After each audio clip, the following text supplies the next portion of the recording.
هلو جايز، كيفكم؟ ان شاء الله تكونوا بخير. اليوم رجعت لكم فيديو جديد، واليوم الفيديو كتير مميز وكتير انبسطت وانا مصور لكم اياه. اليوم عنا تحضيرات رمضان. عاو انتم بالف خير. رمضان ان شاء الله بكره. نحن بلشنا نحضر قبل بيوم، قلت لحتى اخذكم معي وورجيكم انا هون شو عم بعمل وكيف عم نحضر لرمضان. بيطول عليكم بالفيديو. قبل ما تبلشوا بالفيديو اشتركوا بالقناه، حطوا لايك للفيديو وفعلوا زر الجرس ليصلكم كل شيء جديد عم نعمل لكم اياه. واكيد رح تكون سلسله رمضان كتير حلوه، فتابعوا القناه جايز، رح نعمل لكم فيديوهات كتير حلوه. سو جايز هون انا بلشت برقائق الجبنه او السمبوسه، لانه اهم شيء برمضان هي السمبوسه، دائما لازم تكون موجوده على الفطور. لهيك بلشت اني اشتغل فيها. ورجيتكم جايز العجينه اللي احنا بنستعملها. هي العجينه موجوده عند التركي عايشين بالمانيا، واللي عايشين بالدول العربيه فاكيد انتم عندكم عجينه السمبوسه متاحه، بس اللي عايشين بالمانيا هي الرقائق اللي احنا بنستعملها. هون بلشت احضر الجبنه. بشرت 2 موزاريلا ونص قالب اشقوان اللي ورجيتكم اياه بقلب الفيديو. حطيت له حبه بركه وحطيت له كمان بيضه. بلشت هيك اخلطهم مع بعضهم. طبعا ليكوا شكلهم كتير بشهي لكم قديش هي الحشوه طيبه كتير لانه فيها موزاريلا اشقوان وبيضه كتير طيبه. نحن متعودين نعملها بهي الطريقه، طبعا ما بتعمل طريقه تانية بس انا بحب اعمل هي الطريقه. طبعا جايز هون انا بلشت اخلطها. البيضات تنخفق يعني معهم او هيك تنمزج معهم، يصير مثل انه قوام عجينه، وبس كتير سهله. بعد ما هيك خلطتها بهذا الشكل بلشت طالع الرقائق. هي الرقائق بتستعمل للبكلاوه، للبقلاوه يعني، ولهيك هي طويله. انا بالعاده كيف بعملها؟ بحاول انه اقسمها بالنص. ليكوا كيف هلا هي هيك طويله بهالطريقه هي، انا بقسمها بالنص وبلفها على الطول. هلا بتبلشوا تشوفوا بالفيديو. ليكوا هيك قسمتها وهي كتير رقيقه يعني بتطلع فعلا بعد شوي رقائق. هذا النص الثاني حطيته على جنب لا كمل فيه بعدين، بس انا مش هصور لكم كيف الطريقه اللي بعمل فيها بالعاده. مثل ما شايفين كتير رقيقه وكتير سهله وسريعه. طبعا جايز انا مسرعت لكم اوريدي الفيديو، بس عن جد على الواقع ما بتاخذ ابدا وقت، بس التحضير المسبق دائما احسن. بس مثل ما شايفين بلشت كمل لفون وعملت من هي الرقائق 3 ثواني.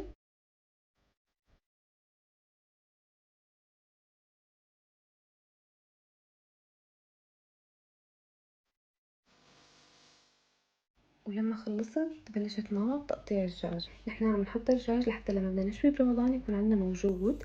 فبلشت هون ماما تقطع الدجاج. طبعا قطعناه بطريقتين. طريقه مثل شايفين هيك مطاوله انه للكريسبي، هي شوي ناعمه بس نحن حابين نعملها هيك. وكمان طريقه تقطيع مكعبات عملناهم شيش وهدول كريسبي. فينا كمان نستعملها شاورما، بس نحن عملنا تتبيله الكريسبي. طبعا اكيد صورت لكم التتبيله بالتفصيل لحتى تعملوا مثلها، لانه التتبيله تبعنا كتير طيبه. تتبيله الكريسبي وتتبيله الشيش. جايز بهذا الفيديو انتم رح تشوفوا 5 تحضيرات. عندنا ششبرك، كبه لبنيه وباشا وعساكرو. عملنا كمان سمبوسك وكريسبي دجاج وشيش. فاستمتعوا بالفيديو جايز، كتير رح تستفادوا. فهلا رح نبلش لكم بتتبيله الشيش. اول شيء رح نحط معلقتين ملح. حطينا معلقتين ملح خشن لانه بيعطي طعم اكتر. معلقه بهارات مشكله. وهلا بنحط معلقه بهار ابيض، كمان معلقه خل،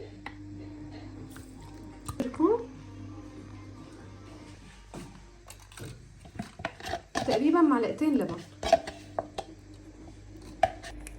وبدنا نحط كمان معلقه دبس فلفل.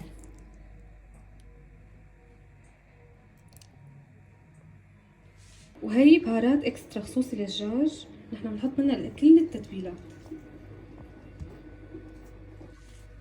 وهلا المكون الاساسي هو الثوم. رح نحط سنه ثوم كمان. ما صورت لكم حطينا كمان معلقه كبيره من هي المطحون. الثوم بيعطي طعم كتير طيب. زيت نباتي. هذا هو شكل الدجاج. ليكوا جايز الريحه ما بقولكم بتشهي. وليكوا هلا شو عملنا؟ حطينا ملح وعم نحط بهارات حسب الرغبه. انتوا اذا بتحبوا كتير او قليل. نحن بنحط يعني معلقتين بهارات. حطينا هيل، حطينا ملح، خل، شو كمان، فلفل ابيض. هلا بدنا نحط هذا الفلفل الابيض. وهي بهارات الدجاج اللي قلت لكم عليها. ما بعرف بالفيديوهات بقول لكم احيانا عن البهارات اللي بنحطها، بس هي بهارات خاصه بالدجاج وتقريبا بنحطها لكل تتبيله دجاج نعملها. وهلا بدنا نحط فلفله حمراء معلقه. جايز لكل عجينه نصور لكم اول ما بلشنا، وهلا ليكو تقريبا وصلنا لنص الكميه ما شاء الله. هلا بورجيكم الكميه. وهي العجينه ليكو ما شاء الله شو ظريفه ليكو. فنحن هلا عم نكبكب وانا مساعد ماما لساتني، وراح اورجيكم قديش خلصنا.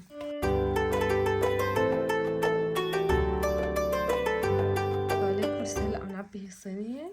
هاي الكبه المقليه شايفين، وهي الصينيه الثانيه ليكو ما شاء الله.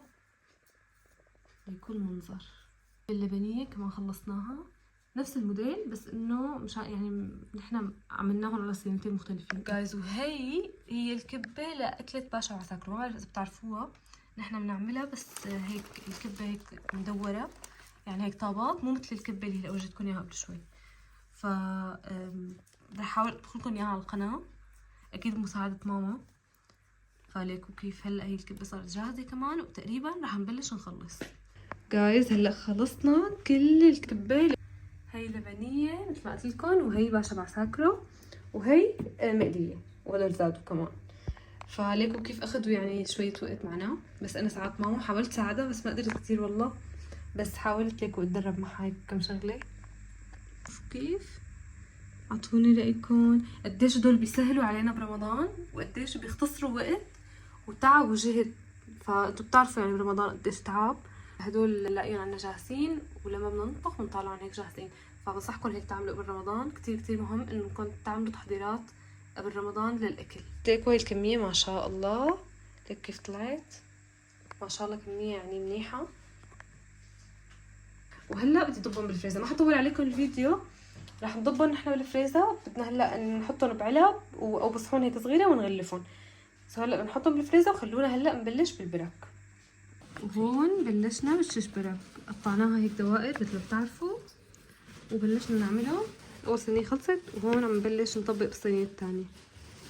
هلا الطريقه شلون انه بدنا نعملها يكون هيك شكلها، شايفين هيك.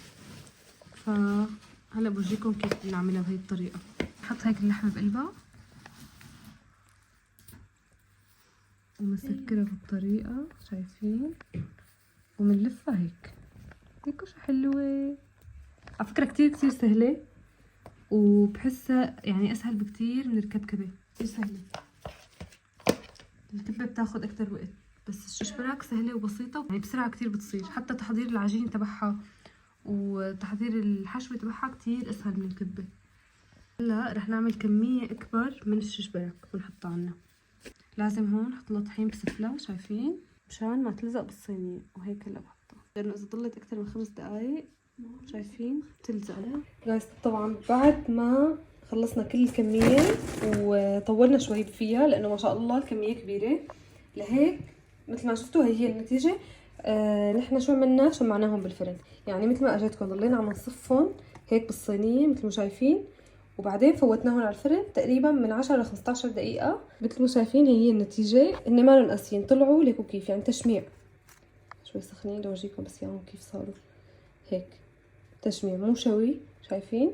وهيك بكونوا تحضروا للتفريز. نحطهم كمان بعلب صغيره او بصحون هيك بلاستيك صغيره ونحطهم بالفريزر. بنات بتمنى من كل قلبي تكونوا استفدتوا بالفيديو وحبيتوا وتسليتوا معنا. اذا حبيتوا لا تنسوا تشتركوا بالقناه، تحطوا لايك للفيديو. رمضان كريم علينا وعليكم، بشوفكم فيديو جديد. سلام.